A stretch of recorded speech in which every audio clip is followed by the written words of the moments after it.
Hello friends. आज हम बात करेंगे कि यूपीएससी के लिए अगर आप आईएएस की तैयारी कर रहे हैं तो आपको कौन सी बुक लिस्ट पढ़नी चाहिए। तो आज इस वीडियो में हम सारी कंप्लीट बुक लिस्ट के बारे में बात करेंगे। आईएएस बनने के लिए लोग कौन सी बुक लिस्ट फॉलो करते हैं और सबसे बढ़िया बुक कौन सी होती है उसके बारे में हम बात करेंगे। मेरे पास में सारी बुक लिस्ट है, कंप्लीट ए टू जेड सारी कंप्लीट बुक लिस्ट है, प्री से लेकर के मेंस तक की। तो हम इस वीडियो में ये बात करेंगे कि प्री में कौन सी इंपॉर्टेंट है और मेंस में कौन सी इंपॉर्टेंट है।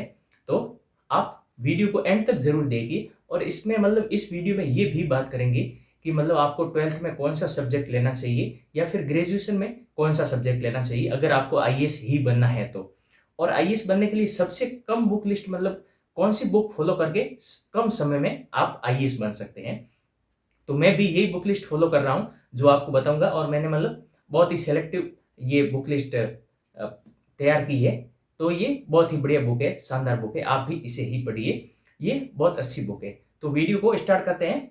सबसे पहले हम बात करेंगे कि ट्वेल्थ में आपको कौन सा सब्जेक्ट लेना चाहिए अगर आपको आईएएस ही बनना है तो मेरा मानना ये है कि अगर आपको आईएएस ही बनना है तो ह्यूमैनिटी वाले सब्जेक्ट को आप प्रीफर कर सकते हैं। उसके लिए आपको ट्वेल्थ आप आर्ट्स से कर सकते हैं, इसमें कोई प्रॉब्लम नहीं है। अगर आपने ट्वेल्थ किसी और सब्जेक्ट से कर ली है तो भी कोई प्रॉब्लम नहीं है। उसके बाद में आप ग्रेजुएशन में कौन सा सब्जेक्ट लें वो सबसे इंपॉर्टेंट रह जाता है, थोड़ा ज़्यादा इंपॉर्टेंट रह जाता है ट्वेल्थ के मुकाबले। ट्वेल्थ में अगर आप किसी भी सब्जेक्ट से कर ली है ट्वेल्थ तो कोई प्रॉब्लम नहीं है। ग्रेजुएशन में आपको आर्ट्स ही लेनी चाहिए अगर आपको आईएएस ही बनना है तो, क्योंकि ये सारे सब्जेक्ट है ना, जो पॉलिटी हो गई, हिस्ट्री हो गई, ये सारी भूगोल वगैरह, अर्थव्यवस्था, ये सारी आर्ट्स में ही कवर होती है। बाकी आप साइंस में, मैथ्स में किसी भी सब्जेक्ट से आप ग्रेजुएशन करते हैं तो ये सब्जेक्ट कवर नहीं होते हैं। और ये ऑप्शनल को छोड़ के बाकी सारा मटेरियल इन्हीं के ऊपर बेस्ड रहता है। तो आपको ग्रेजुएशन में आपको यही अगर आप फॉलो करते हैं कि ग्रेजुएशन में आपको आर्ट्स सब्जेक्ट से ही आप ग्रेजुएशन करते हैं तो आपको बहुत ज़्यादा फायदा होता है आगे आईएएस बनने के लिए। अगर आप चाहते हैं कि आईएएस ही बनना है तो ये ग्रेजुएशन में आपको आर्ट्स ही लेनी है। अगर कोई कि हाँ ठीक है आईएएस ही बनेंगे, इसके बाद में कोई और फॉलो कर लेंगे, कोई किसी और जॉब के लिए तैयारी करेंगे, तो आपके हिसाब से आप सब्जेक्ट चुन लीजिए, ठीक है। तो अभी हम बात कर रहे हैं, अब हम बात करेंगे बुक लिस्ट के बारे में, जो ये पढ़ी है कि ये बुक लिस्ट कौन सी है और आईएएस बनने के लिए ये इम्पोर्टेंट है, कितनी इम्पोर्टेंट है, प्लस ये कौन सी बुक लिस्ट है। तो सबसे पहले स्टार्ट करते हैं हम हिस्ट्री से, हिस्ट्री इतिहास से स्टार्ट करते हैं। तो हमारा ये इतिहास की बुक है, इसमें सबसे पहले आप ये लीजिए बुक, प्राचीन भारत की 11th क्लास की ओल्ड एनसीईआरटी है। इतिहास की बात कर रहे हैं अभी हम, इतिहास की बुक में ये प्राचीन भारत की बुक है और ये 11th क्लास की ओल्ड एनसीईआरटी है। ये बहुत बढ़िया बुक है, इससे बार सवाल जाएगा नहीं। तो आप एंशियंट के लिए ये फॉलो कीजिए, प्राचीन भारत, ठीक है। ये हमारी होगी प्राचीन भारत। इसके बाद में मिडिवल के लिए बात करें, मध्यकालीन भारत के लिए, तो मध्यकालीन भारत में आपको 11वीं कक्षा के लिए इतिहास की पाठ्य पुस्तक की ये बुक आती है। ये भी 11th क्लास की ही ओल्ड एनसीईआरटी है। ये आप फोटो भी देख लीजिए दोनों का, और वीडियो को पॉज करके फोटो भी ले लीजिए अगर आपको ये बुक कहीं से खरीदनी है तो। ये एनसीईआरटी है, बाकी कोई आपको प्रॉब्लम ज़्यादा होगी नहीं। तो मध्यकालीन भारत की आप 11वीं कक्षा की ओल्ड एनसीईआरटी ले लेना, ये सबसे बढ़िया बुक है। सभी टॉपर्स 99% लोग यही बताते हैं और ये सबसे ज़्यादा इंपॉर्टेंट भी है। तो हमारी प्राचीन भारत की होगी, मध्यकालीन की होगी। अब बात करते हैं आधुनिक भारत के लिए। आधुनिक भारत के लिए स्पेक्ट्रम बुक है। ये जो स्पेक्ट्रम है ये आधुनिक भारत की बुक है और ये सबसे बढ़िया बुक है, ये आपको फॉलो करने ही चाहिए। ये बहुत इंपॉर्टेंट है। मेरे तो यहाँ से ये फट गई थी इसलिए मैंने स्पाइरल करवा लिया है। तो आप ये बुक लिस्ट फॉलो कीजिए, आधुनिक भारत के लिए स्पेक्ट्रम, ये इनके लेखक है राजीव आहिर, ठीक है। ये बुक लिस्ट ले लीजिए। इसके बाद में हम बात करते हैं पॉलिटी के लिए। तो पॉलिटी के लिए तो ये सबसे बढ़िया बुक है और लगभग 99% लोग यही फॉलो करते हैं। लक्ष्मीकांत, आपने भी नाम सुना होगा कई बार कि लक्ष्मीकांत, ये लक्ष्मीकांत बुक अपनी, तो इसी को ही पढ़िए आप। आपको ये इसमें सारा कवर हो जाएगा। राजनीति के लिए ये बुक काफ़ी है, ठीक है। अभी हम प्रीलिम्स की बात कर रहे हैं, मेंस की बात इसके बाद में करेंगे, ठीक है। तो ये राजनीति के लिए ये हो गई, हिस्ट्री के लिए हमारी ये हो गई, ठीक है। अब इसके बाद बात करते हैं ये आर्ट एंड कल्चर के लिए। ये भी इंपॉर्टेंट बुक है, भारतीय कला एवं संस्कृति। ये नितिन सिंघानिया बुक, इनके लेखक का नाम है नितिन सिंघानिया, और ये आप बुक फॉलो कर लीजिए, ये बहुत बढ़िया बुक है। ये थोड़ी बड़ी है, इससे आपको सेलेक्टिव स्टडी ही करनी है, पूरी कंप्लीट आपको बिल्कुल नहीं पढ़नी है, क्योंकि ये बहुत बड़ी बुक है और आर्ट एंड कल्चर में बहुत ही डीप सवाल आते हैं। तो इंपॉर्टेंट चैप्टर है वो ही पढ़िए। अगर आपको इंपॉर्टेंट चैप्टर के बारे में मतलब सारी बुक्स के इंपॉर्टेंट चैप्टर के बारे में पता नहीं है तो मुझे कमेंट करके बता दीजिए, मैं आपको एक लिस्ट बना के आपको बता दूंगा कि ये इंपॉर्टेंट बुक है और इंपॉर्टेंट टॉपिक है और यहाँ से हमेशा सवाल आते हैं, तो आपको बहुत आसानी हो जाएगी। तो आप मुझे कमेंट करके जरूर बता दीजिए। ये तो होगी हमारी आर्ट एंड कल्चर के लिए नितिन सिंघानिया, ठीक है। इसके बाद में बात करते हैं साइंस एंड टेक के लिए। साइंस एंड टेक के लिए कुछ लोग तो मतलब बुक पढ़ते नहीं है, ओनली करंट अफेयर से ही पढ़ते हैं, तो वो भी ठीक है, क्योंकि साइंस एंड टेक के मतलब सवाल आते हैं वो करंट बेस्ड आते हैं। और करंट की मैं तो ये मंथली मैगजीन वगैरह फॉलो करता हूँ, जैसे कि ये हो गई हमारी ये हो गई दृष्टि की, मैं तो ये फॉलो करता हूँ, ये मंथली मैगजीन है, प्रिंट ले लेता हूँ, ठीक है। तो ये आप मंथली मैगजीन किसी भी इंस्टीट्यूट की फॉलो कर सकते हैं। इसमें मतलब मंथली मैगजीन में करंट बेस्ड, जैसे कि साइंस एंड टेक के लिए वो मंथली मैगजीन वेरी इंपॉर्टेंट है। आप किसी भी कोचिंग की मंथली मैगजीन आप फॉलो कर सकते हैं।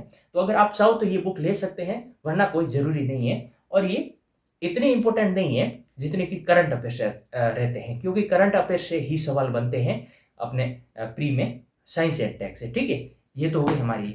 अब बात करते हैं इन्वायरमेंट के लिए।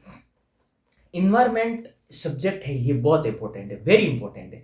इससे मतलब 10 से 15 सवाल आते हैं, 10 से 15 सवाल आते हैं, प्री प्लस मेंस में वेरी इंपॉर्टेंट रह जाती है। और हिंदी माध्यम के लिए तो इंग्लिश माध्यम के लिए, इंग्लिश मीडियम वालों के लिए वो शंकर IAS ले लेना आप। बाकी हिंदी मीडियम वालों के लिए ये पर्यावरण एवं परिस्थिति की ये बुक आती है दृष्टि की, ये वेरी इंपॉर्टेंट है पर्यावरण के लिए, ठीक है, एनवायरमेंट के लिए। तो आप ये फॉलो करना, ये बहुत ही बढ़िया बुक है, इसमें कोई प्रॉब्लम, आपका मतलब प्री और मेंस सारा कवर हो जाएगा इन्वायरमेंट के लिए, ठीक है। तो ये बुक भी आप फॉलो कर सकते हैं, बहुत बढ़िया बुक है, ठीक है।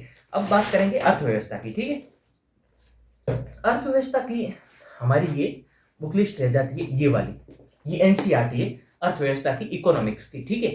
तो इसमें हम सबसे पहले बात करते हैं ये 9th से लेकर के 12th तक की ही NCERT आपको फॉलो करनी है। मैं एक एक बुक आपको बताऊंगा इसमें। ये हमारी है 9th क्लास की NCERT अर्थव्यवस्था की, ठीक है, अर्थशास्त्र। या फोटो भी ले लीजिए आप, कहीं पे भी शॉप से ये मंगवा लीजिए या फिर जाके ले लीजिए, ये हर कहीं पे भी मिल सकती है, ठीक है। तो ये होगी हमारी 9th क्लास की, ठीक है, 9th क्लास की अर्थव्यवस्था की। और ये होगी हमारी 10th क्लास की अर्थव्यवस्था की, ठीक है। 9 से लेकर के 12 तक ही आपको अर्थव्यवस्था की बुक लिस्ट फॉलो करनी है, क्योंकि ये बहुत ही मतलब सेलेक्टिव है प्लस एकदम सही है। ये 10th क्लास की हो गई। अब आती है 11th क्लास की ये बुक लिस्ट। ये बुक लिस्ट 11th क्लास की मतलब आपने हर कहीं पे मतलब देखी होगी, लोग सजेस्ट करते हैं, वेरी इंपॉर्टेंट बुक है। आप ये भारतीय अर्थव्यवस्था का विकास, ये भी 11th क्लास की NCERT है। तो आप चाहो तो मतलब न्यू या फिर ओल्ड कोई भी ले सकते हो, इसमें कोई प्रॉब्लम नहीं है, लेकिन ये बुक लिस्ट आपको जरूर पढ़नी चाहिए और वेरी इंपॉर्टेंट भी है, ठीक है। ये हो गई 11th क्लास की। अब आती है 12th की। 12th में ये 2 बुक्स है, बाकी सबकी सिंगल सिंगल थी। अब 12th में इकोनॉमिक्स के लिए 2 बुक्स है, ठीक है। एक तो है व्यष्टि और एक है समष्टि। ये 12th की ये दोनों बुक लिस्ट है, एक ये समष्टि है और ये व्यष्टि है, ठीक है। ये दोनों ही 12th की है अर्थव्यवस्था के लिए, इकोनॉमिक्स के लिए। तो आप ये फॉलो कर सकते हैं, बहुत ही शानदार बुक है, ठीक है। तो ये NCERT होगी अपने इकोनॉमिक्स की। अब पीछे बची जियोग्राफी। अब हम जियोग्राफी की ये NCERT देखते हैं, ठीक है। ये अभी जियोग्राफी के लिए देखते हैं। जियोग्राफी के लिए हमारी ये कंप्लीट है, मैं आपको कंप्लीट बताऊंगा बुक लिस्ट।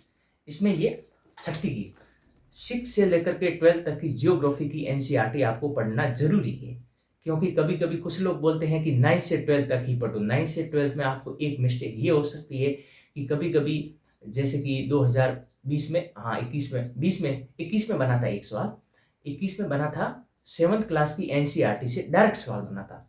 डायरेक्ट मतलब सारणी दी हुई थी, वहां से डायरेक्ट सवाल बना था। तो आपको मतलब ये रिस्क नहीं लेनी है, बहुत ही छोटी छोटी बुक है, आप कंप्लीट जल्दी ही कर लोगे। तो आपको 6 से लेकर के 12 तक की ही NCERT पढ़नी है। इसमें वेरी इंपॉर्टेंट है वो है 11th और 12th की, बाकी आपको भी पढ़नी जरूरी है, ठीक है। तो ये हमारी होगी 6 क्लास की जियोग्राफी की NCERT, ठीक है। ये होगी 6 क्लास की पृथ्वी हमारा आवास, और ये है 7th क्लास की हमारा पर्यावरण, ठीक है। ये होगी 7th क्लास की।